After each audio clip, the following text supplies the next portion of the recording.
Hi there, my name is Amy and I'm a personal coach for the Brady Group.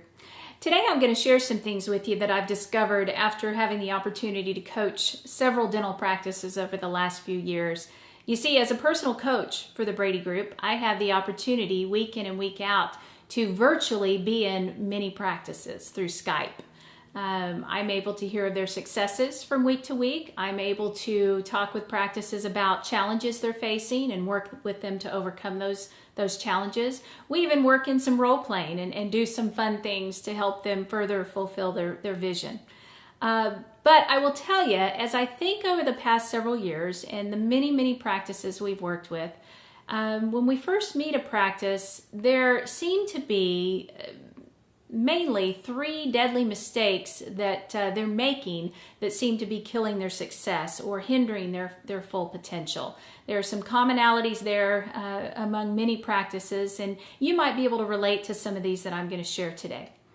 The first one of the three is that we might often be stealing ownership from patients.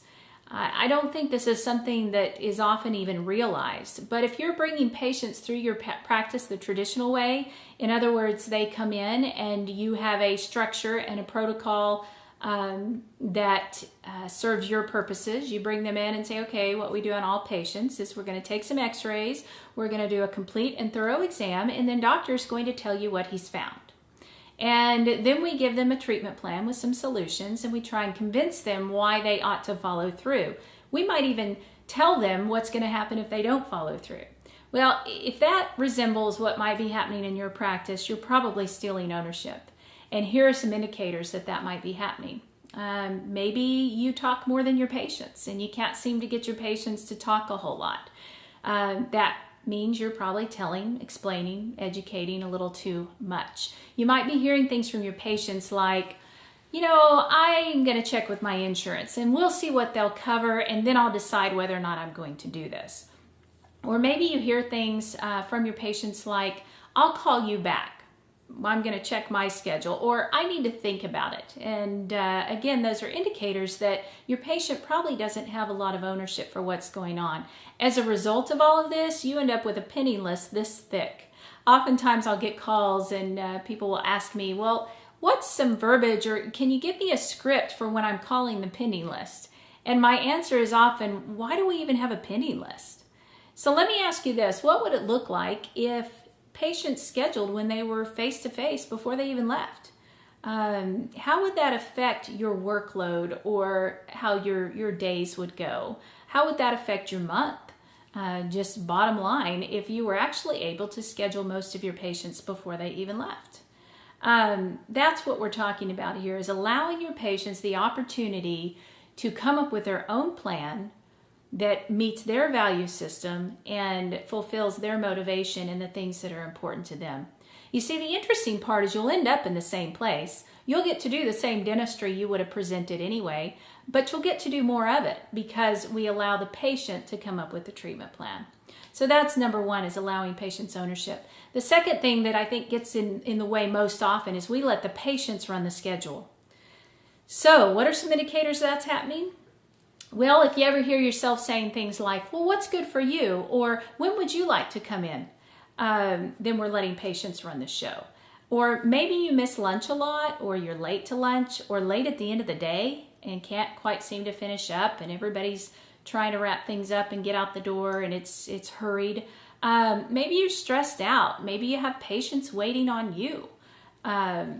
Days where you seem to be the busiest, you might see a lot of patients and get to the very end of that day and you run the day sheet and you produced a whopping $862.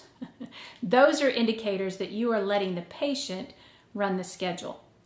What would it feel like if you were able to stay on time every day and maybe even meet your production goal before lunch? What if you got a lunch? What if you were actually able to finish up at the end of the day on time and get home with your families? What would that feel like? That's what we're shooting for here. And if you take control of the schedule in a way that creates a win-win, where your patients don't have to wait on you, they get the one-on-one time they deserve, uninterrupted, and you're able to stay on time, that's what we're shooting for.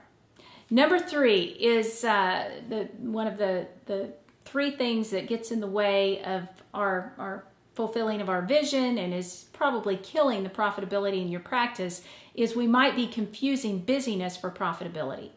You see, we think busy is good. Society has told us that. The world has told us that if you're busy, that must be good. You know, if I ask one more person, how's your day going? Oh, I'm really busy. I'm not sure what I'm going to do because I don't think that's such a good thing. And it shouldn't be in your practice either.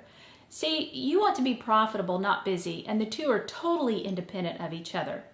And so what happens when we're too busy is we don't have time to implement and be consistent with the systems that help us to be successful. See, an example might be collecting money. If you've got a high accounts receivable, you're too busy to be proactive and have the proper systems in place for collecting money, and that lends itself to a high AR, which actually creates more work on the back end.